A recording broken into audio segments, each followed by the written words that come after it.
than President Trump deploying 4,000 U.S. Marines to Latin America, bolstering U.S. Southern Command to prepare for their Operation Eradicate the Drug Cartels.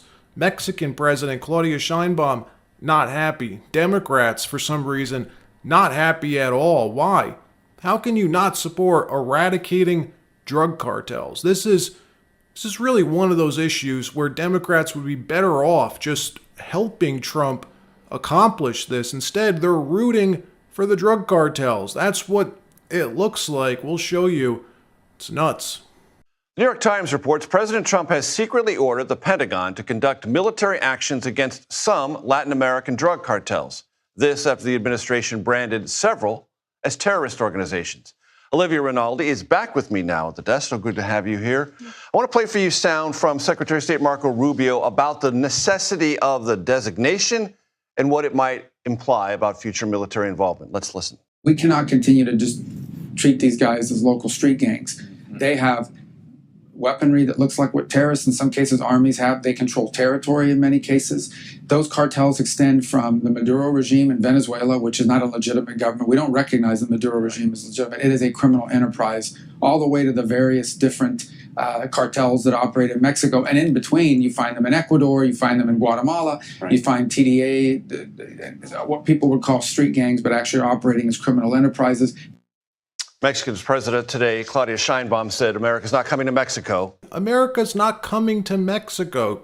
Yeah, I'm not so sure about that. President Trump deploying 4,000 more U.S. Marines to Latin American waters in order to fight the drug cartels. This move, part of the Trump administration's strategy to ready the military to target these cartels, specific cartels, with kinetic force. This has been in motion for weeks. This latest deployment, Pentagon officials say, is aimed at addressing threats to U.S. national security from specifically designated narco-terror organizations in the region. The deployment includes the Jim Amphibious Ready Group and the 22nd Marine Expeditionary Unit, both reporting to U.S. Southern Command. Additionally, they'll have P-8 recon aircraft, nuclear-powered submarines, multiple destroyers, and a guided missile cruiser at their disposal. The Pentagon officials telling CNN that the buildup is intended as a show of force, but will also allow the U.S. more options should President Trump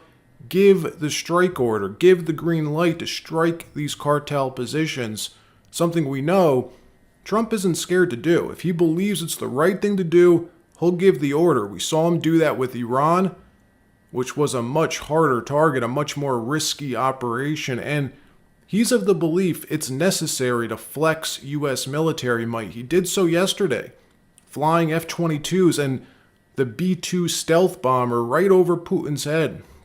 The press asking President Trump about this, Trump saying, which cartels are you talking about? Latin America, they have a lot of drug cartels, lots of drugs flowing through that region. But look, we have to protect our country. Watch. We're talking about sending military forces to fight against the drug cartels in Latin America. Do you think it's worth sending our forces, our U.S. forces there to take this on? Cartels where? Central Latin America. Well, Latin America's got a lot of cartels. They've got a lot of drugs flowing. So, we want to protect our country. We have to protect our country. We haven't been doing it for 4 years. And we love this country like they love their countries. We have to protect our country. So, we're playing a tough game. All of this coming after the new executive order Trump signed last week authorizing the Pentagon to use military force on cartel positions that are killing Americans. Multiple outlets now reporting Trump's moving all the pieces into place to get this done. He signed an EO months ago, designating the drug cartels as foreign terror organizations. That original order setting all this in motion. This was all part of the plan. Watch. This is actually an executive order designating the cartels and other organizations to be foreign terrorist organizations. That's a big one. Yes, sir. People have wanted to do this for years. So they are now designated as terrorist organizations, foreign. And Mexico probably doesn't want that, but we have to do. what's right. They're killing our people. They're killing 250, 300,000 American people a year, not 100, like has been reported for 15 years. It's probably 300,000. Then last week's order granting the Pentagon the authority to strike cartel positions. The details of that order are still classified, so we don't know exactly what it says. We don't know if, there's limitations on that or if the Pentagon still needs Trump's final approval. Regardless, Mexico not happy at all about this, trying to reassure Mexico that there will be no U.S. invasion into her country. Claudia Sheinbaum, Mexico's president, saying these operations will only happen on U.S. soil. Watch. Yes, but it has nothing to do with Mexican territory. It has to do with their country. It does not involve our territory. So it would be within the United States? Within the United States, exactly. Yeah, definitely not the case. I don't see any chance Trump launching drone strikes on U.S. soil, and Mexico apparently figuring this out. The U.S. now deadly serious about this. The cartel's time is probably up, and we know this because under mounting pressure from President Trump, Mexico a few days ago transferring 26 suspected cartel members to the U.S. These are Mexican nationals, most of them, in Mexican custody that the Mexican government just gave over to the U.S., all wanted on drug trafficking charges, trying to appease the Trump administration. The CIA has even been secretly flying MQ-9 Reaper drones over Mexico for months. They've been tracking these cartel networks for months now, tracking their comings, their goings, their hotspots, their strongholds. They started this like 5 months ago, back in February. It's very likely at this point the CIA has the entire country mapped out. They know exactly where to hit.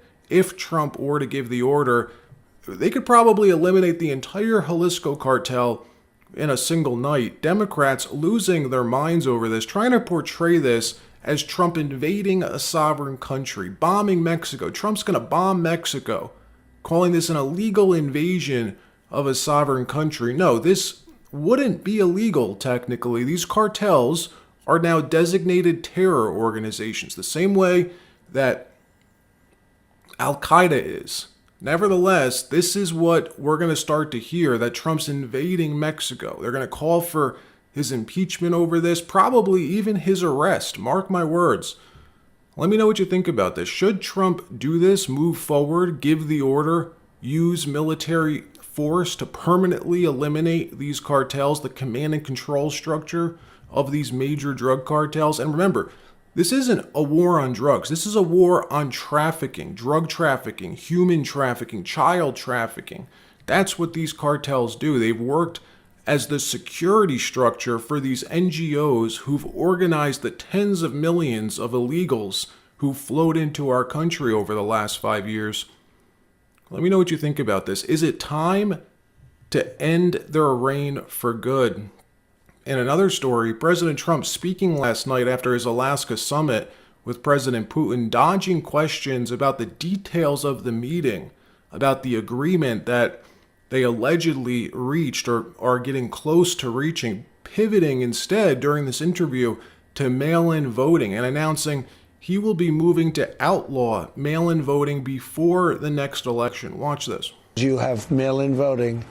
He said mail-in voting every election. He said no country has mail-in voting. It's impossible to have mail-in voting and have honest elections.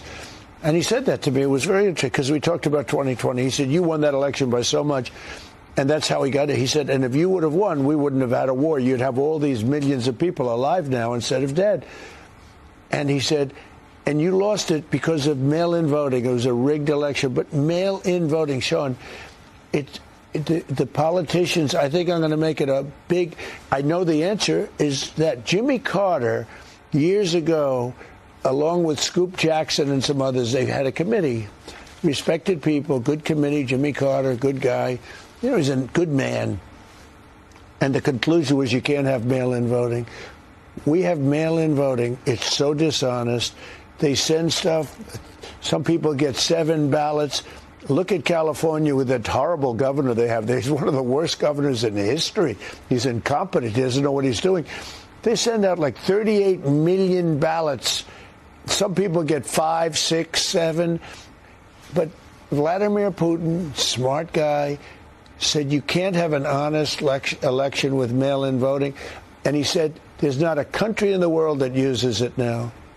Oh, I would love to see election reform. We have to do it. I don't know why we're not doing it. No, I'd and like you to bring it up. The Democrats Voter don't ID? want it. Look, the Republicans want it, but not strongly enough. I mean, they got to want it strong because it can't be honest. It goes through a postman. It goes through somebody else. You know, when you go to a really well-run voting booth, you go in, you have to hand a card, a picture, or this or that. You don't have everything perfect. You get sent back, go get it. It's very hard to do something fraudulent with a vote. Paper ballots. Mail-in voting, they give you boxes of stuff. You have no idea where they came from. This mail-in voting, you can't have a great democracy, republic. You can't have it. Well, maybe that's why we're going to end up with a communist mayor in New York. I don't know. He probably is very happy with mail-in voting. But you can't have a great democracy with mail-in voting. Voter ID, signature verification, Yeah, well, chain of custody controls, updated voter rolls, partisan observers watching the voting all day, the vote counting all night. You do paper ballots, you pick a winner, and everyone goes home with confidence in the for integrity. 10% of the cost. Yeah. So if you do paper ballots, it costs you 10% the cost of machines. This is something personally I totally agree should be outlawed. Think about when you move, right? Especially younger people. When I was younger, I used to move a lot. Like every year, I would move apartments. If you don't update your address, the new tenant who moves in after you leave would get your ballot. It just seems crazy that they're mailing out millions of voting ballots like that. Can't be secure. That's just my 2 cents. Let me know what you think about this. All right, that wraps up this episode. Like, subscribe. We'll see you next time.